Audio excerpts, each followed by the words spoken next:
maison rose, en fait, elle est comme un ventre. Hein, elle est comme un ventre. Déjà en France, Cœur de Femme, c'était aussi ça. Le lieu, il était comme un ventre avec une grande arche qui était la porte. Donc, c'est un lieu qui protège. Et donc, on sait déjà que, si tu veux, tu peux venir poser ton histoire. C'est un ventre où je pose. Et c'est à la fois individuel dans son histoire, mais c'est aussi avec les autres et les autres histoires et les autres personnalités. Donc, c'est ça. Et souvent, les premiers jours où on arrive, bon, on souffre, hein, parce qu'on n'a pas compris. On est encore dans le monde extérieur, dans le monde fond, je dirais. Et puis, quand tu viens là, tout d'un coup, tu te mets face à toi-même. Qui je suis? Et donc, c'est là, avec les ateliers, parce qu'elles ont énormément d'ateliers. Et au fur et à mesure, ça fait remonter l'inconscient. Et ça dénoue les nœuds.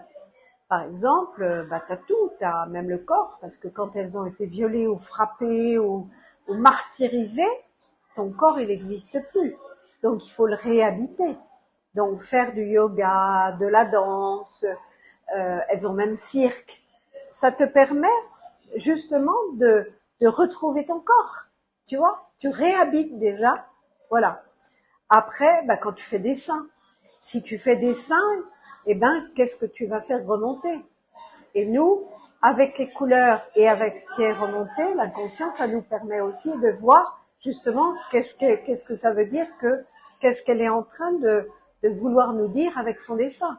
En fait, la Maison Rose, c'est une maison de renaissance où les femmes qui ont vécu les pires souffrances viennent se poser pour justement remonter un peu tous leurs nœuds et s'appuyer sur leurs qualités pour repartir vers une autre vie, une nouvelle vie, avec ou sans leurs enfants, mais avec amour.